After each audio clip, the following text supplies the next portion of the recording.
లోక్సభ ఎన్నికలకు సిద్ధంగా ఉండాలని పార్టీ శ్రేణులకు కేటీఆర్ పిలుపునిచ్చారు. తెలంగాణ భవన్లో పార్టీ ఎమ్మెల్సీలతో భేటీ అయిన BRS working president KTR parliament ఎన్నికలపై దిశానిర్దేశం చేశారు. లోక్సభ ఎన్నికల్లో త్రిముఖ పోటీ ఉండే అవకాశం ఉందని, బీఆర్ఎస్ గెలుపు అవకాశాలు బలంగా ఉన్నాయని చెప్పారు. పార్టీ ఓడిపోయిన నియోజకవర్గాల్లో సిట్టింగ్ ఎమ్మెల్సీలకే బాధ్యతలు అప్పగించారు. కార్యకర్తలను సమన్వయం చేసుకుని ఎమ్మెల్సీలు ముందుకెళ్లాలని కేటీఆర్ దిశానిర్దేశం చేశారు. కాంగ్రెస్ 420 హామీలను ఎప్పటికప్పుడు ప్రజలకు గుర్తు చేయాలని కేటీఆర్ పార్టీ శ్రేణులకు పిలుపునిచ్చారు. కాంగ్రెస్ ఇచ్చిన హామీల కోసం అసెంబ్లీ బీఆర్ఎస్ తరపున ఒత్తిడి కొనసాగిస్తామని చెప్పారు. ఇచ్చిన హామీలను అమలు చేయాలని కాంగ్రెస్ కి గుర్తు చేస్తామన్నారు కేటీఆర్. బీఆర్ఎస్ ను గ్రామస్థాయి నుంచి పొలిట్ బ్యూరో వరకు పునర్వ్యవస్థీకరించాలని, చురుకైన నాయకులు, కార్యకర్తల సేవలను పార్టీ ఉపయోగించుకుంటుందని చెప్పారు. రానున్న పార్లమెంటు ఎన్నికల్లో ఎమ్మెల్సీలు విస్తృతంగా పనిచేయాలని కేటీఆర్ విజ్ఞప్తి చేశారు. త్వరలో కేసీఆర్తో ఎమ్మెల్సీలతో సమావేశం ఉంటుందని తెలిపారు. అంతకుముందు మహబూబ్ నగర్ లోక్సభ నియోజకవర్గ సన్నాహక సమావేశంలో కాంగ్రెస్ అదానీ వ్యవహారంపై కేటీఆర్ సంచలన వ్యాఖ్యలు చేశారు. కాంగ్రెస్, బీజేపీ కుమ్మక్కు రాజకీయాలకు పాల్పడుతున్నాయని, వాటిని ప్రజలకు వివరించాలని పార్టీ శ్రేణులకు పిలుపునిచ్చారు. మోదీ, అదానీ ఒక్కటే అని రాహుల్ గాంధీ అంటుంటే సీఎం రేవంత్ మాత్రం అదానీతో కలిసి పనిచేస్తున్నారంటూ ఎద్దేవా చేశారు. కాంగ్రెస్, బీజేపీ కలిసి బీఆర్ఎస్ పై కుట్రలు చేస్తున్నారని దుయ్యబట్టారు. కాంగ్రెస్ అవకాశవాద రాజకీయాలు చేస్తోందంటూ మండిపడ్డారు. బీజేపీ ఆదేశాలతోనే రేవంత్ రెడ్డి అదానీతో కలిసి పనిచేస్తోందంటూ హాట్ కామెంట్స్ చేశారు కేటీఆర్. 6 నెలల్లోనే కాంగ్రెస్ ప్రభుత్వంపై ప్రజలు తిరగబడతారని జోస్యం చెప్పారు. కాంగ్రెస్ ఇచ్చిన హామీలను అమలు చేయట్లేదని విమర్శించారు.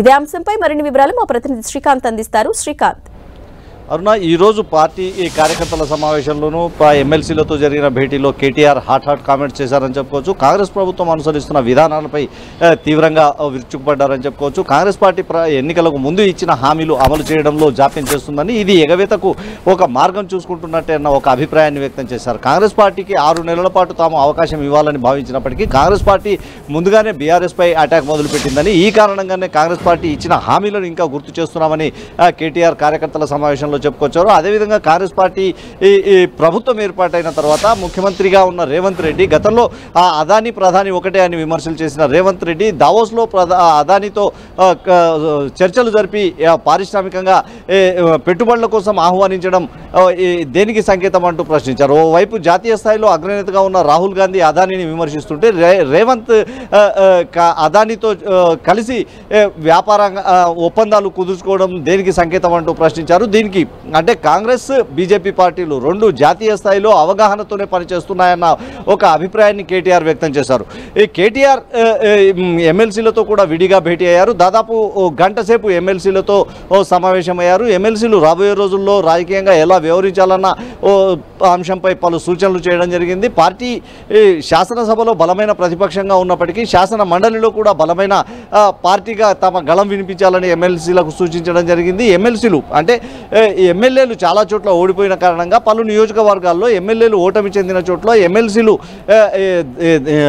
పార్టీ నేతలను, క్యాడర్ను సమన్వయం చేస్తూ ఇన్ఛార్జ్గా వ్యవహరించాలన్న ఒక సూచనలు చేశారు. అయితే అధికారికంగా ఎమ్మెల్సీ ఇన్ఛార్జ్ కాకపోయినప్పటికీ పార్టీలో క్రియాశీల పాత్ర పోషించాలి. రాబోయే రోజుల్లో పార్టీ క్షేత్రస్థాయి నుంచి తీసుకునే కార్యక్రమాలకు ఎమ్మెల్సీలు పూర్తిగా చురుగ్గా వ్యవహరించాలన్న ఒక సూచనలు చేయడం జరిగింది. రాబోయే రోజుల్లో పార్టీ జిల్లా అంటే అన్ని జిల్లాల కేంద్రంగా అంటే జిల్లాల కేంద్రాలుగా పార్టీ వివిధ కార్యక్రమాలు చేపట్టేందుకు రెడీ అవుతుందని, త్వరలోనే కేసీఆర్ పూర్తి స్థాయిలో కోలుకున్న తర్వాత కేసీఆర్తో సమావేశాన్ని ఏర్పాటు చేసి బీఆర్ఎస్ శాసన మండలి నేతను కూడా ఆ సమావేశం ద్వారా ఎన్నుకుంటామన్న ఒక సంకేతాలు ఇచ్చారు. ఇప్పటికైతే రాజకీయంగా సీనియర్గా ఉంటూ పార్టీలో విధేయతగా పనిచేస్తున్న పార్టీ కేసీఆర్కు అత్యంత సన్నిహితుడుగా గుర్తింపు పొందిన మధుసూదనాచారి పేరు వినిపిస్తుంది. శాసన మండలిలో శాసనసభ మండలి నేతగా మధుసూదనాచారి వినిపిస్తుంది. మధుసూదనాచారిని ఫైనల్ చేసే అవకాశం ఉన్నట్టు కూడా తెలుస్తుంది.